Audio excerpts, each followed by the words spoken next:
Bonjour à tous, aujourd'hui dans cette petite vidéo je vais vous montrer comment faire rapidement une interpolation et faire en sorte qu'elle soit plutôt jolie. Donc avant tout je tiens à mettre en garde les gens qui cherchent des interpolations on va dire à des buts un petit peu scientifiques ou de recherche ou ce genre de choses puisque évidemment lorsqu'on fait une interpolation le choix de cette interpolation est extrêmement important puisqu'il faut faire des calculs statistiques sur les données pour voir leur évolution spatiale et ainsi faire le meilleur choix d'interpolation. Ce qui n'a pas été fait dans cette vidéo et ce n'est pas le propos puisqu'ici je vais simplement utiliser un outil qui je sais donne des bons résultats et fait des interpolations relativement jolies, relativement lisses avec assez peu d'interférences, c'est-à-dire assez peu d'effets de scie, toutes choses comme ça, enfin de choses qui rendent l'interpolation vilaine. Donc là, on est vraiment sur une interpolation qui est là pour être esthétique et qui évidemment ne sera pas vraiment exacte. Je veux dire, c'est une interpolation qui a été choisie juste en fonction du rendu final et non en fonction on va dire de l'évolution de la donnée dans l'espace. Donc voilà, ce petit disclaimer est fait. Si vous cherchez une interpolation avec des explications précises de comment ça fonctionne, eh bien malheureusement cette vidéo ne sera pas faite pour vous. Par contre, si vous cherchez juste à transformer un nuage de points en surface et que ce soit plutôt joli pour un rendu de carte, eh bien effectivement là cette fois-ci la vidéo est faite pour vous.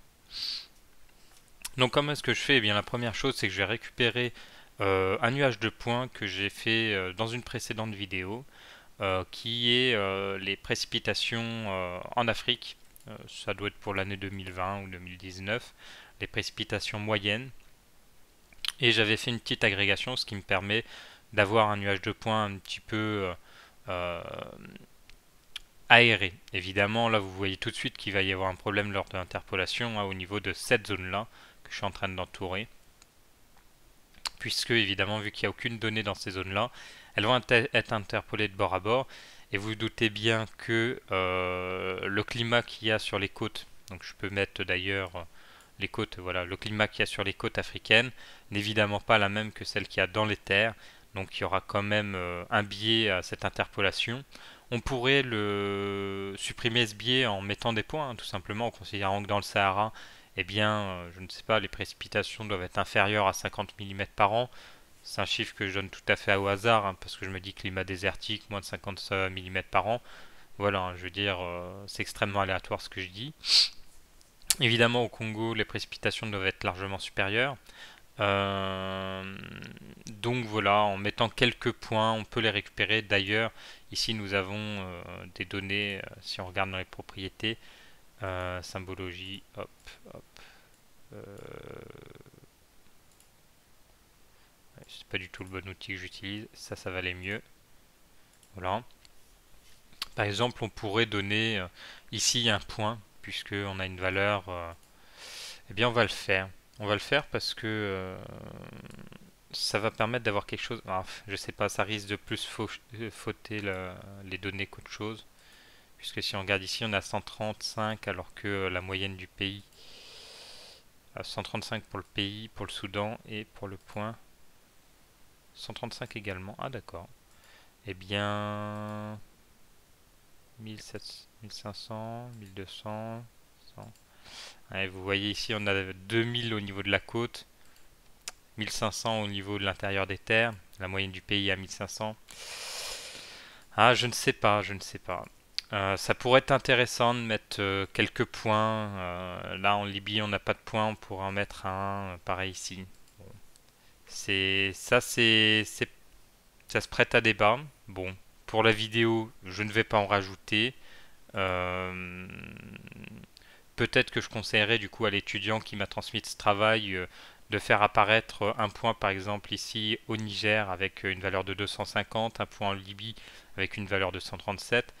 Je suis pas certain pour le Tchad avec une valeur de 491 puisque ici on sait qu'on est dans le Sahara, donc 491 ça paraît très élevé, ça doit correspondre probablement aux valeurs qu'on retrouve jusqu'ici. Après, dans ce secteur-là, je pense qu'on est plus sur des valeurs inférieures à 250, mais bon, c'est comme ici pour le Mali, on a une valeur assez élevée parce que les deux points, enfin deux des stations se trouvent ici, et on voit que la valeur correspond à peu près à la moyenne, donc peut-être que les deux seules stations sont celles-ci, et que du coup on n'a pas les valeurs pour le désert qui se trouve ici, et donc ça crée un biais, parce qu'évidemment on met rarement des stations météo dans le désert, enfin rarement, il y en a quand même, mais voilà, comme ici pour l'Algérie où on a des valeurs assez élevées, mais on voit que il y a de nombreux points sur la côte avec des valeurs à peu près équivalentes à la moyenne. Donc il est fort probable que le désert ici, il n'y ait pas de valeur et que du coup la valeur moyenne du pays a été calculée en fonction des points uniquement dans la partie densément habitée. Donc voilà, ça c'est un certain nombre de points qui sont à débattre. Toujours est-il, on va continuer, on va quand même créer notre, notre interpolation. Comment est-ce qu'on va faire? Eh bien, on prend notre nuage de points, tout simplement. On voit que dans les données, on n'en a que deux. Hein. On a le FID, le fait que c'est des points, et les précipitations moyennes. Eh bien, on va aller dans l'outil qui s'appelle, je reprends mes notes, outil spatial analyste. Outil spatial analyste, interpolation.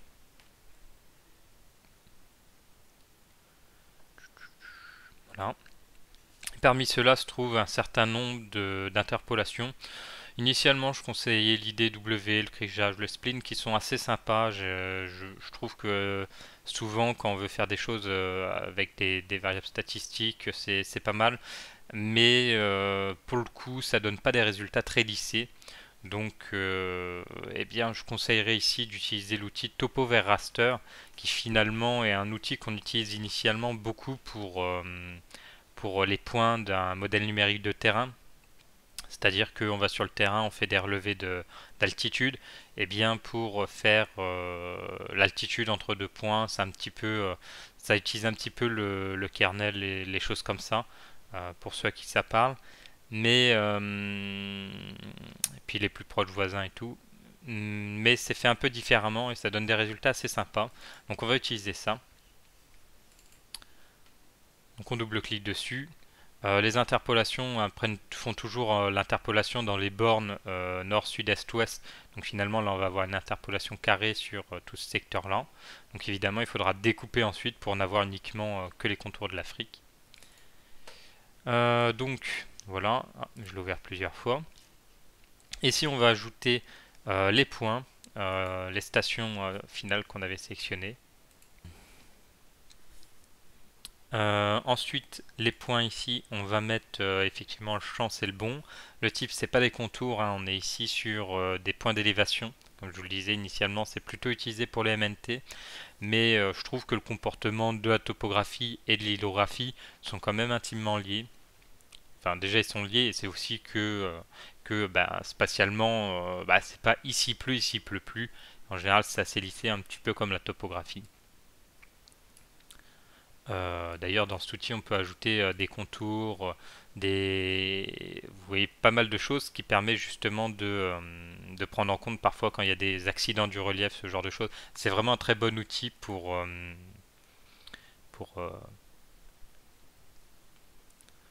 enfin bref, pour faire de la topographie. Mais si on va s'en servir dans ce but-là, donc dans le fichier interpolation qu'on a créé, eh bien, on va l'appeler test 1. J'ai fait quelques tests quand on prend des cellules d'une taille de 0,28 parce que c'est des degrés, ça nous donne une cellule d'à peu près 26 km sur 26 km. Donc pour avoir quelque chose d'un peu plus sympa, eh bien, je vais descendre à 0,1 pour la taille des cellules. Évidemment, j'ai un PC assez costaud, donc je peux me le permettre. Peut-être que sur vos PC, ça ne sera pas aussi efficace.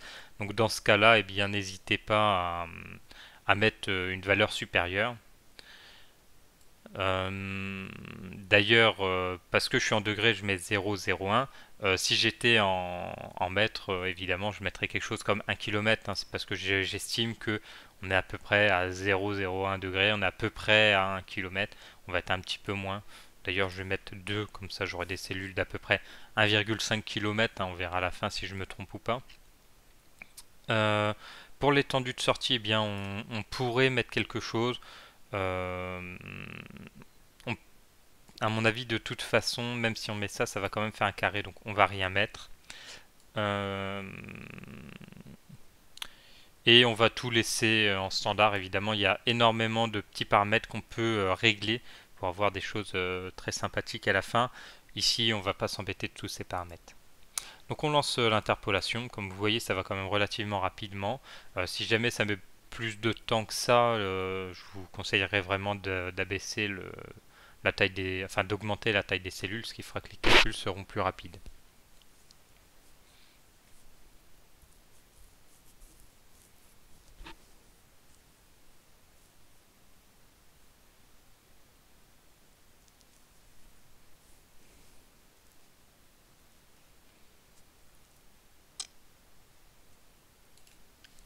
Donc voilà, hein, comme vous le voyez, quelques minutes sont passées, 4 minutes pour être exact.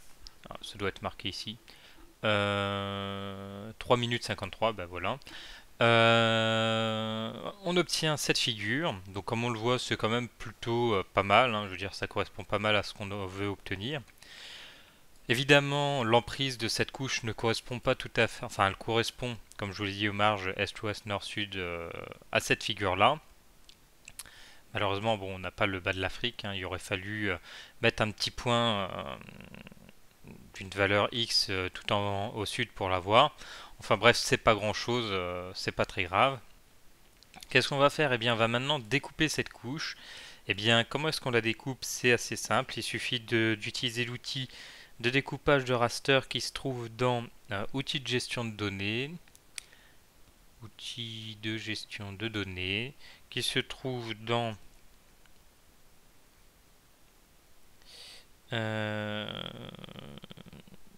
raster, traitement raster, raster, traitement raster, découpé. Voilà, ici on va faire du coup le test 1 qui correspond à cette couche qu'on va découper en fonction des contours de l'Afrique. On va utiliser l'entité en entrée pour la géométrie de découpage, c'est-à-dire que soit on peut ne pas l'utiliser, dans ce cas-là ça va nous le redécouper exactement pareil, sauf qu'il va nous rajouter une petite bande blanche en bas. Soit on peut utiliser l'entité d'entrée, c'est la géométrie, c'est-à-dire qu'il va vraiment le découper autour de chaque petite île, autour de chaque petit truc. Voilà. On va emmener cette couche-là dans notre interpolation. On va l'appeler interpo final. Voilà. Enregistrer. On le fait. Et voilà. Et maintenant, nous avons ici. Non, ici. Voilà. On peut fermer ça. On peut enlever les points, on peut enlever ça. Nous avons notre interpolation, évidemment, bon bah il manque un petit morceau en bas, hein, ça, à moins de rajouter un petit point tout en bas avec une donnée, une valeur équivalente à la moyenne du pays pour pondérer ça, et bien tant pis, on ne l'aura pas. Faut aller dans la symbologie, on peut classer, donc il va nous faire un histogramme, voilà il l'a fait. Et eh bien en partant de là, on peut par exemple mettre des valeurs, imaginons par rapport au climat, je sais pas, inférieur à 50, oh, ça va être un peu juste, on va mettre 300, on va mettre 600, 1200. Donc ça après vous choisissez les valeurs que vous voulez. Moi je vous conseille de prendre les valeurs qui correspondent finalement au climat. Bon, je les ai pas en tête, donc je vais mettre des valeurs tout à fait arbitraires. Et ensuite, vous pouvez tout simplement mettre des couleurs qui vous permettront de visualiser ça d'une bonne manière. Hop, et hop. Je revérifie, je pense que... Ok, c'est bon. Ok. Et vous voyez ici, vous avez un petit peu les climats avec les zones les plus sèches qui sont ici. Et comme je vous le disais, hein, le problème c'est qu'on n'en a pas au milieu ici dans le Sahara. Du coup, là on a un petit biais, mais bon, c'est pas très très grave.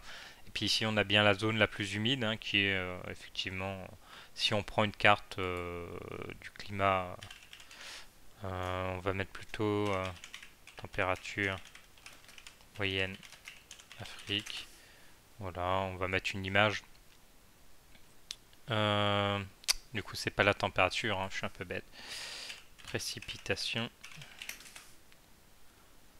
Bon, là, c'est une carte extrêmement générale, mais bien, on voit bien ce gradient hein, qui se fait ici, avec les zones sèches ici et ici.